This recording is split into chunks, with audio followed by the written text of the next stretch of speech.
This week's case study is a great case study. I mean, they're all great, but this one's especially good because this patient, when he came in, he had a severe neck problem and a severe low back problem, and we treat the neck and the low back. And he's a 55-year-old male who in 1978 had a whiplash. His car was hit from behind and he had a whiplash. Now, with a whiplash, very often if you're sitting in your car and you're hit from behind, and this is the 70s, so probably wasn't wearing a seatbelt, but when you're hit from behind, you kind of go like this.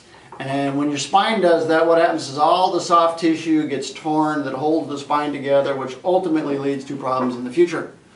So he'd had a car accident in 1978, and he'd had back pain and neck pain that sort of plagued him for the next 35 years. Now, during that time, he had tried medicine, he did narcotics, he did the anti-inflammatories, he did muscle relaxers, and he took a lot of ibuprofen, and it actually got to the point where the ibuprofen had caused a bleeding ulcer in his intestines, and he was admitted to the hospital because of these bleeding ulcers, and it got to be a very severe problem. So he tried the medication, found some relief, but ultimately caused him more trouble in the future.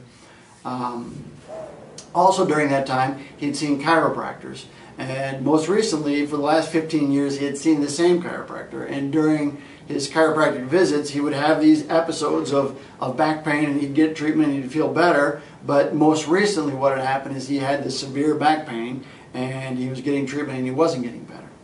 And also during that time, he had tried physical therapy, did a couple episodes of physical therapy, felt a little bit better, but the problem never really went away, and very often what happened is the problem would come back and it come back worse. Same thing with shots. He had done some epidural shots in his neck to help alleviate some of the problems in his neck, and he felt better for a while, but most recently he started feeling worse, worse than even before the shots. So he had seen a surgeon. He had seen a surgeon for his neck, and the surgeon wanted to do a surgery on his neck, and what they wanted to do was an anterior fusion surgery.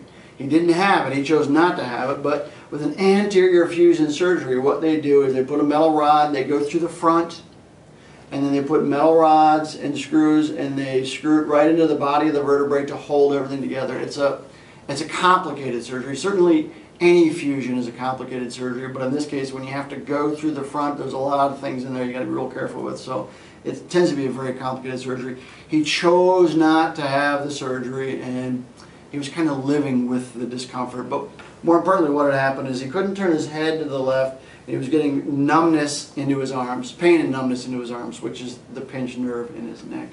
So he had a pinched nerve in his neck. It's kind of hard to see, but this is the top view of the disc, and here's the spinal cord, and the disc was pushing into the area where the spinal nerve was, which is right there, which is really the result of changes in the disc. Most importantly, right in here where the disc is pushing into the spinal canal. Okay, one vertebrae on top of the other with the disc in between. You can see this is the disc pushing into the spinal canal, but also because he had the whiplash, the normal curve that should be in the spine is now sort of curving the wrong direction. A curve which is normal for the neck is called lordosis. He tends to have a little bit of a kyphosis, and anytime your spine goes further from normal, away from the lordosis, it'll start to load the discs, and the loading of the discs over time ultimately is what caused him to have this herniated disc. So he's got a herniated disc in his neck, and then he started having some trouble in his low back. And when he had the trouble in his low back, ultimately the same thing happened. He had some herniations. Just real quick, this is what a normal curve should look like in the neck. Okay, you can see that compared to the other one, but right now we're talking about his low back. So when he came in with his low back, he also had two herniated discs. And the two herniated discs, one of them, the disc, the nucleus had pushed all the way out into his spinal canal, and he was having a great deal of problems in his back. But he was also at a point where he was stuck in a forward flex position because this herniated disc was compromising the nerve and he couldn't straighten up. So in that flexed position, he was increasing the load on his disc. Obviously, it was causing him a great deal of trouble both at home and at work. Couldn't turn his head, couldn't stand up straight, so he's having lots and lots and lots of trouble. Now, he was definitely on a path to surgery before he came in to see us. He was referred by his son, thankfully, and when he came in right away, within about 3 treatments, he started to feel better. Now, when a patient comes in, we evaluate their movement, so we identify how well they can move, but also, more importantly, we use 2 variables to address how well we're doing with our therapy. Number one is pain. Everybody comes in because they have pain, but also we have another one called the Disability Index. The Oswestry Disability Index, ODI, is a number that we use to identify how stable or how unstable your spine is, or what effect the pain has on your life. So we have a score. It's scored between 0 and 100. The closer you get to 100, the more disabled you are. Actually, anything above, really above 80 is considered a severe disability where you're unable to get out of bed. So it falls into 5 categories: 0 to 20, 20 to 40, 40 to 60, 60 to 80, and 80 to 100. And anything above 40 really is considered a severe disability.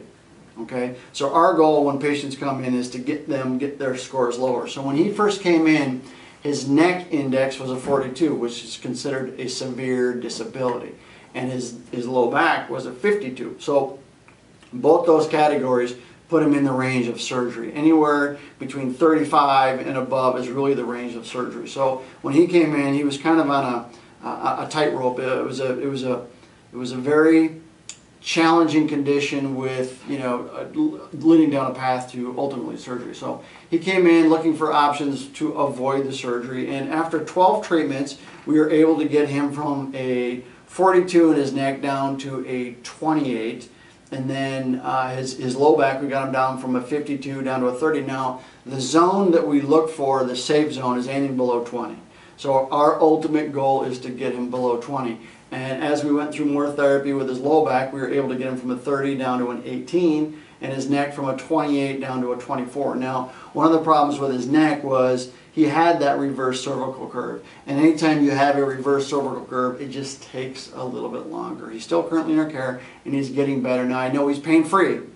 He has a little bit of stiffness, and he's able to do more with his life, but ultimately, he's back to a point now where he's able to live pain-free. He has some stiffness and maybe a little discomfort once in a while, but 90% he's feeling great. And I know most recently he was able to move furniture. Now, I don't think moving furniture is the best thing for your spine, especially when you were a surgical candidate 3 months ago. But he's feeling better, he's able to live his life, and he's doing a lot of things that maybe he wouldn't have normally done. That's our case study. Thank you very much. If you have any questions or you have a problem that's not getting better, you give us a call. The phone number should be on here, and give us a call. Thank you.